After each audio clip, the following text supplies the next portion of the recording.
actually walking past the Chandler Bike Route. Now you may be wondering, Chandler Bike Route? Where does the name Chandler even come from? Well, that actually comes from a man named Harry Chandler, who was not only the publisher of the Los Angeles Times, but he was also a land developer here in Los Angeles. In this episode of Historical Films, here we are going to explore not only the life of Harry Chandler, but some notable items here on Chandler Boulevard. Chapter 1. Harry Chandler Biography. The Los Angeles we know and love would not be the same without the contribution of publishing magnate Harry Chandler. He not only helped develop the iconic Hollywood land sign, but he also helped contribute to other iconic buildings like the Santa Anita Park, Hollywood Bowl, the Ambassador Hotel, and so many more. Chandler's journey started in New Hampshire, where his family had lived for generations. At the age of 19, Chandler decided to leave the nest and explore what California had to offer, not to seek fame and fortune, but to help with his bout of tuberculosis. He arrived in the San Fernando Valley, where he could sell fruit to make a living. He eventually went on to work for the Times as a clerk in the circulation department. He then took it upon himself to purchase all the routes that would sell the Los Angeles Times and the competing Herald newspaper. Back then, independent companies would deliver the papers that the newspaper would print out. Harrison Gray Otis, who was the founder of the Los Angeles Times, took note of this young employee and started noticing his entrepreneurial style. Otis decided to assign Chandler as the general manager for the Times. Chandler wanted to transform the paper as a way to develop and advertise property and neighborhoods in Los Angeles, rather than just writing about current events. By this tactic, this made both himself and Harrison Gray Otis wealthier. This resulted in the Times becoming a great way to advertise the city, and for the paper to have the greatest classified ads section to help even more money flood through the city. Speaking of flooding, Chandler wanted to also take part in the expansion of Los Angeles' use of water. In 1903, the U.S. government had a plan to capture flowing water from the Sierra Mountains, which would help irrigate water to the Owens Valley. The Los Angeles City Commission found out that city officials had posed as cattle ranchers to buy up all the water rights from local farmers. The farmers had sold their land. William Mulholland helped build an aqueduct that would redirect that water to Los Angeles, which resulted from the Owens Valley to be future developed as they were denied this water. Before the water aqueduct plan was made public, Chandler and Otis decided to buy some dry land in the San Fernando Valley to bring water. Chandler in the Times would always put that the city was a desperate need for water, and this would convince the readers that a special aqueduct was needed in order to bring water to the San Fernando Valley. They had insider information from Moses Sherman, who was a member of the Board of Water Commissioners. Chandler received prior knowledge of where the aqueducts would be built, so they knew where to invest and buy land. Since the pipeline ended in the San Fernando Valley, Los Angeles would then incorporate it to have access to that water, which in turn would make Chandler wealthy. After the death of Otis, Chandler wanted to help redevelop downtown Los Angeles. While being the city's second largest landowner, he wanted to expand the city wider while others were trying to construct buildings taller. Not only was Chandler able to develop the expansion of the motor industry, but the airplane market with Douglas Aircraft and the development of oil rigs. Once Chandler started developing the valley, he decided to also venture to a nearby small town named Hollywood. He wanted to develop the hillside property by installing a billboard to help promote the land. This worked, and over the years, the town of Hollywood became almost as synonymous as the iconic sign. It wasn't made to last, as it was only supposed to be a publicity gimmick. Let me know if you would like a full story of the Hollywood sign on Vidstorical Films. Chandler also wanted the importance of Los Angeles to be felt all around the world. So he then helped the city build the Memorial Coliseum to host the 1932 Olympics. This was a huge success, not only for Los Angeles, but the way that politics would be pushed throughout the city.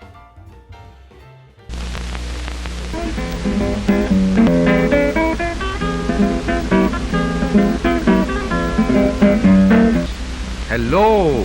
What's this? The silhouette of a crucifix. Alvera Street. Here, 150 years ago, the city of Los Angeles was founded and known as El Pueblo de Nuestra Señora la Reina de Los Angeles, meaning the town of Our Lady, Queen of the Angels.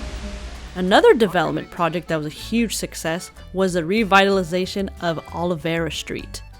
He tried to devise this as some kind of Mexican amusement park, which did help some of the morale of the area, but didn't quite help the actual Mexican residents in the area with employment or housing. Chandler would use this paper regularly to sway the opinions of his readers, like dissuading any kinds of unions to be organized.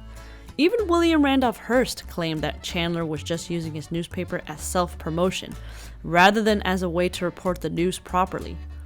While Hearst was dealing with financial instability, Chandler, unbeknownst to Hearst, allowed extension to a loan with his house, San Simeon, as collateral with the Los Angeles Bank. Chandler was a major stockholder. After Hearst died, Chandler had then acquired the undeveloped land surrounding San Simeon. He helped introduce projects that the WPA could work on, which kept some financial flow within the city of Los Angeles. Despite this, Chandler and the Times was considered conservative, even for the era. Writer and activist Upton Sinclair was running for governor. Since it was the middle of the Great Depression, Sinclair knew he had a chance by having the full support of the people affected by the massive unemployment. Chandler felt his views were too socialist for his liking, so he started using the power of the Times, as well as with the help of movie mogul Louis B. Mayer, to convince their audience how unchristian and insane some of his views were. By quoting his work out of context, it worked and showed how powerful these men truly were. No matter how much Chandler tried to make Los Angeles perfect, it was still ridden with crime, as well as a blanket of smog. Chandler wanted the paper to stay in the family while having the members be majority stockholders, so they could maintain their fortune, and was never sold. Harry Chandler died on September 23, 1944. He was 80 years old. All of his business and personal files, upon his request when he died, were burned. No one will ever know how he was able to grow his massive amount of wealth. His son Norman Chandler and his daughter-in-law Dorothy Chandler were the next ones to continue his Los Angeles Times legacy. Harry Chandler would later quip that Dorothy was more like him than any of his own children. Chapter 2: Chandler Bike Route.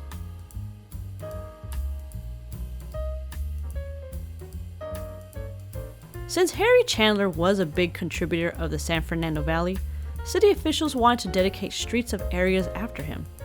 Here we are, Chapter 2 of Chandler Boulevard, on the beautiful Chandler Bike Route. This stretch of land actually all used to be covered in train tracks, as far as the opposite end of Chandler Boulevard.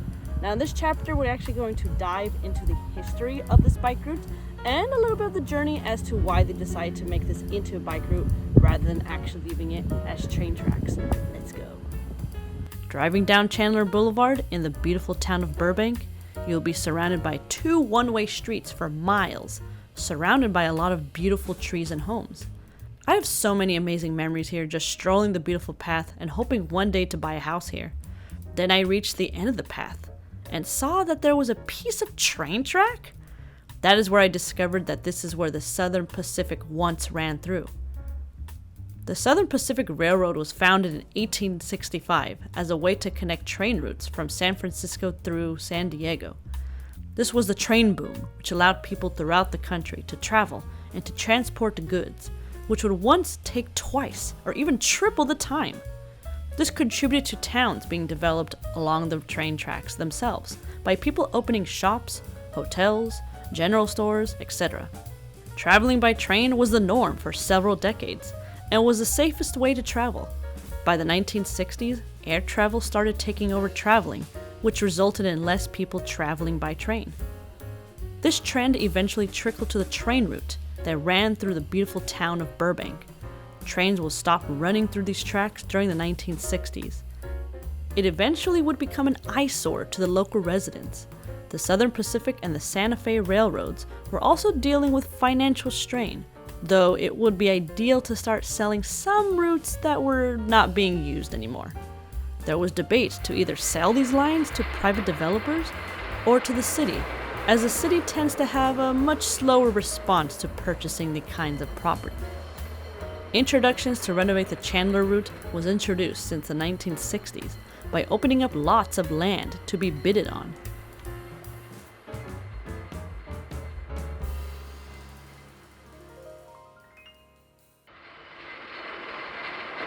In 1959, a Change Chandler Blvd committee was introduced to try to get the balls rolling in beautifying the area.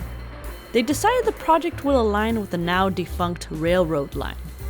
They wanted to, quote, bring the boulevard up to date with Burbank growth and change its present rural appearance, end quote. One of the suggestions was to start planting oleander trees along the route. John Richardson, who was the city's planning director, endorsed the beautification program, but explained that since this route wasn't a major thoroughfare in Los Angeles, it may not be a priority to the renovation project. In 1965, a budget breakdown of which areas around Los Angeles were going to receive funding for the beautification of areas that were once some of the thoroughfares of the Pacific Electric streetcars. Specifically for Chandler Boulevard, they set aside $282,665.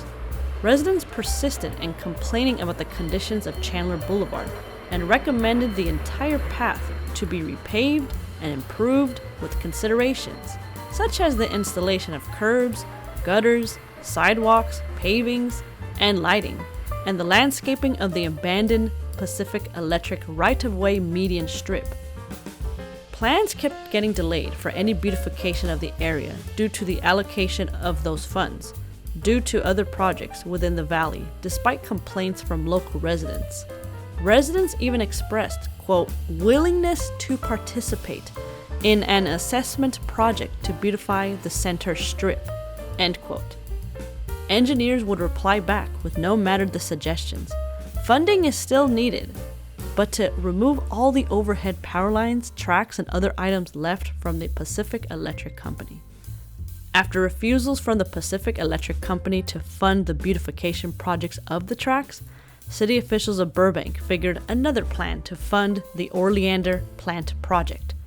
Funding started funneling to the Burbank section of Chandler Boulevard, but not in the way residents expected. In 1976, the oleander shrubs that residents had suggested to plant since the 60s to improve the look of the train tracks only ended up dead after a year, later from poisoning. Most of the money set aside for the beautification project was gone. 7 years of negotiation between the city of Burbank and the Pacific Electric Company went underway for plans to potentially remove the tracks.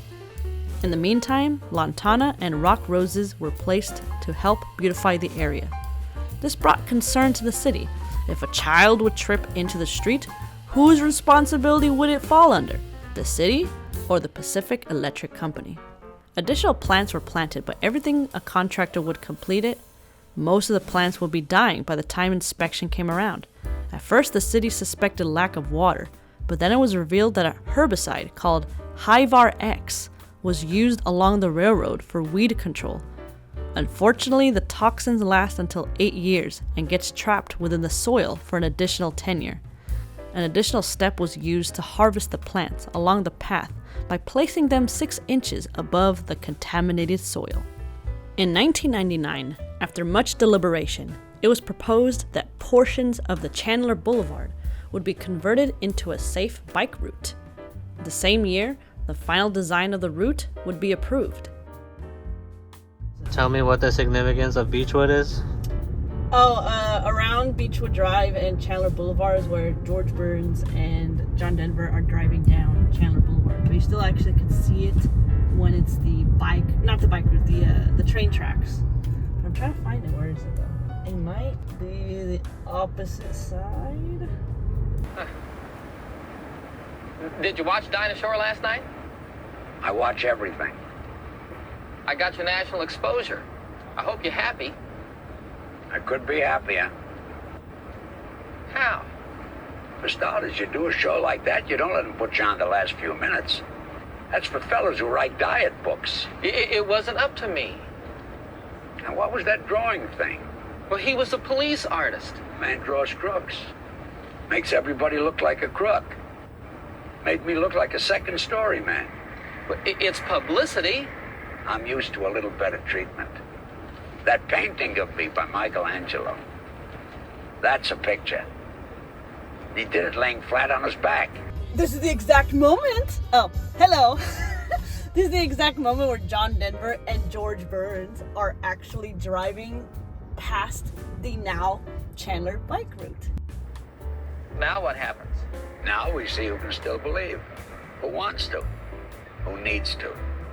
You used to have all the train tracks in the background, and the reason how you know that they're actually passing through this section of the route, you see Beechwood Drive and Chandler Boulevard in the background.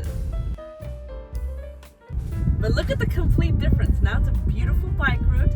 Anyone's able to not only walk their dogs, take their bike, or just have a simple walk. And this is actually, we're getting a little closer. They actually left a piece of the original train track on the opposite side of this bike route, which we're actually going to check out right around here. And there should be a plaque or something either around this area or on the opposite end of the bike route. I think it is. Yeah, you see there's a statue right there. I knew it. I thought I remembered it. There's a statue right over there that we're actually going to check out. A few million people saw you last night, right? A few million? Some of them will believe you. Some are going to want to punch me in the head. Some will want to fire me. Some may decide I'm too crazy to live with. We can't worry about those. In 2000, it was announced funding was going to be allocated to plant grass along the route. Construction of the route finally started in 2003. On August 20, 2004, this route was finally completed, and the enhancements of the route were realized into its full potential almost 50 years later. The local Lutheran Burbank Middle School had cheerleaders celebrating, as well as a local doo-wop group joining city officials for the ceremony. It has become such an incredible staple of Burbank that people from all over the valley come and visit this scenic route of Burbank just to jog, walk their dog, bike. In all of this construction, the city decided to leave a portion of the train tracks to remind us that not only of how the path looked like when people considered it an eyesore, but of an era when more of the city used public transportation. The ball is rolling. Yeah, right over me. Don't be a malcontent. I'll watch over you. And while you're watching over me, would you mind watching the road too? I'd rather watch a nice sunset.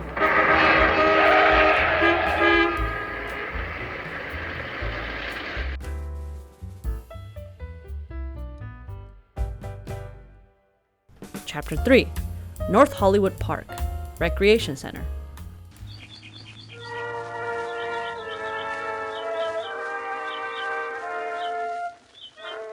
Most of Chandler Boulevard, you'll find yourself surrounded by mostly residential areas, but there's a unique recreation center that has had quite a history here, which was one patronized by the iconic actor alanladd.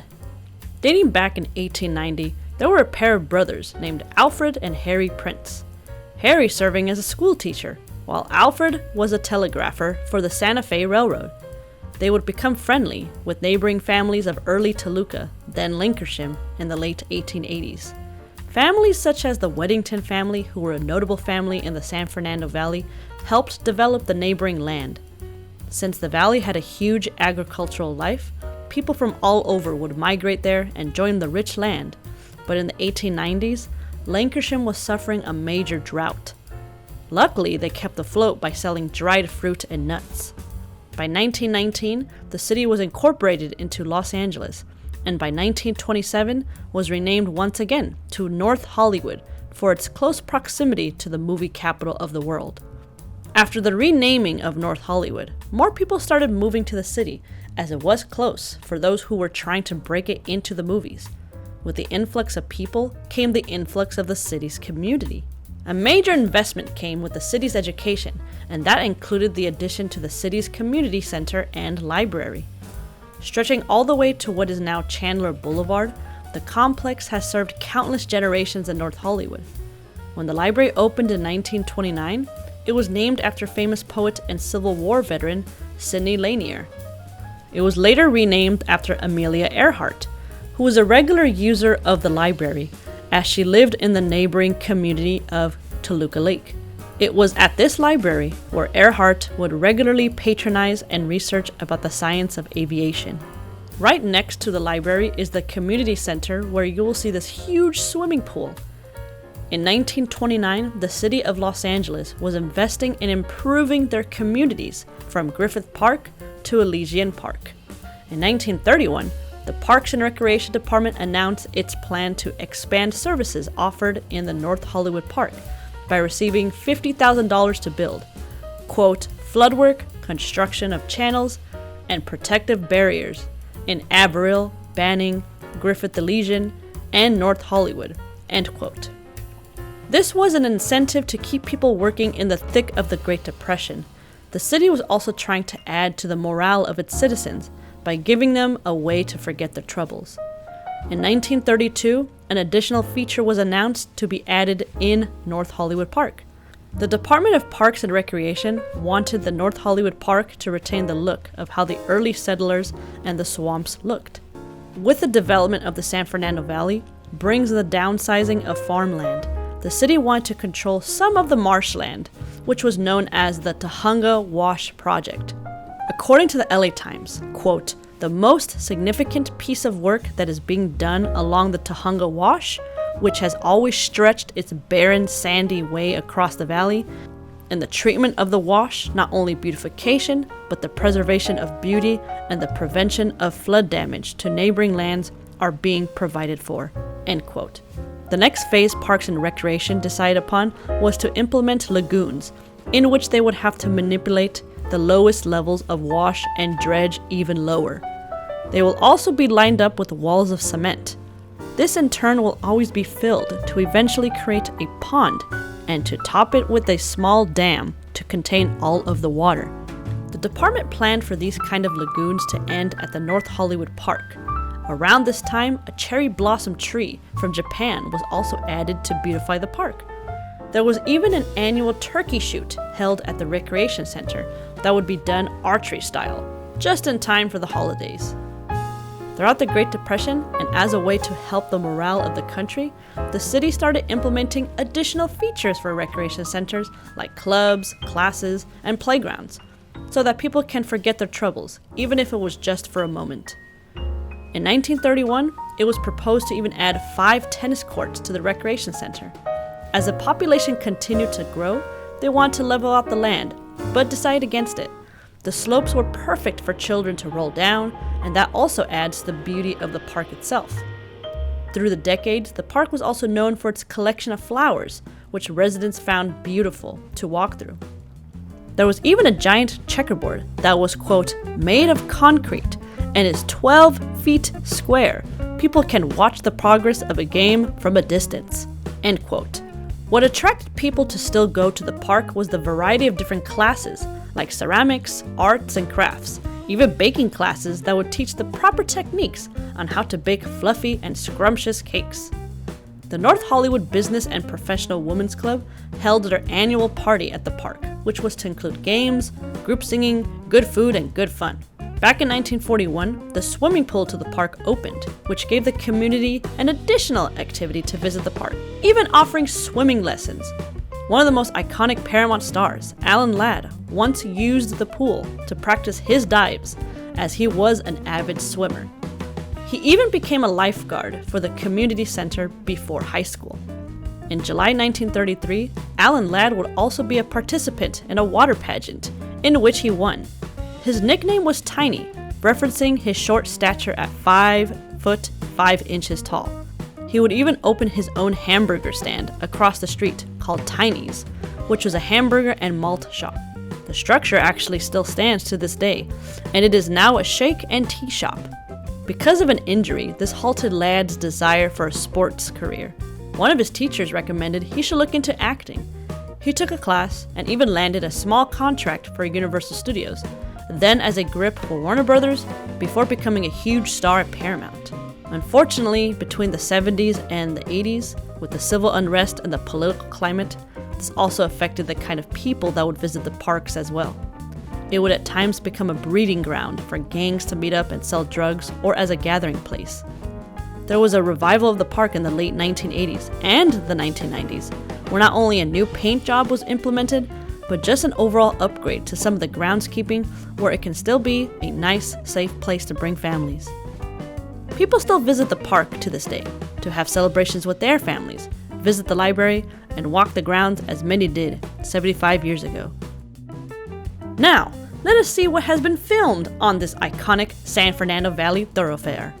Chapter 4. Filming locations of Chandler Boulevard. Now, let us start with one of my favorite movies of all time, Oh God. There is also another scene where John Denver gets pulled over by the police after God let rain fill up the entire car.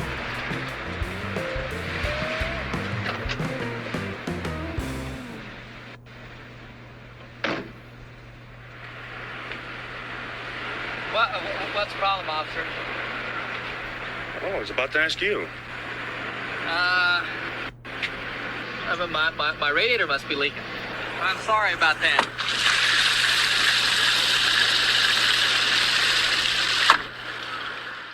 One of the most iconic shots in 1980s movie history is the boombox scene in Say Anything, where Lloyd Dobler, played by John Cusack, is playing the song in which the first time he made love to.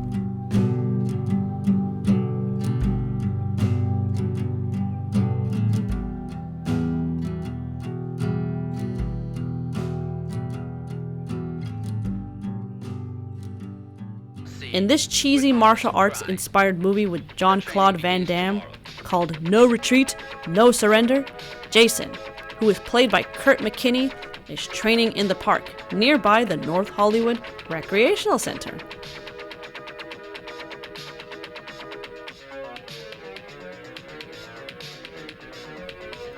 In the TV show The Office, in the episode Fun Run, Michael Scott, who is played by Steve Carell, is hosting a fun run for his potential exposure to rabies from Meredith Palmer, whom he accidentally hits with his car. The recreation center was used as a background, as well as areas of Chandler Boulevard, as the race is coming to an end, with Michael Scott feeling very sick after eating too much chicken Alfredo and not drinking enough water. Michael? I feel so weak. You're probably dehydrated. What do you want me to do, Jim? A glass of water would be a start. No. You don't have rabies. And chances are you're not going to get it anytime soon. So, you don't really have to think about it too much.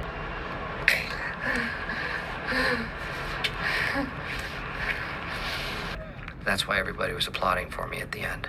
My guts. My heart. Chapter 5. Notable Residencies.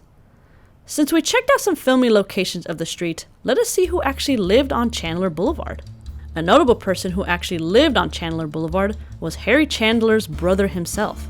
He actually lived here, at 13348 Chandler Boulevard. Built in 1912, this home survived several earthquakes until September 26, 1989. It was announced that the house would be demolished. Residents had hoped the home would have been saved by preservation. The family just couldn't afford the renovations. It would have been one of the oldest homes still standing in the San Fernando Valley, other than the adobe homes. Now this building is what has replaced the property.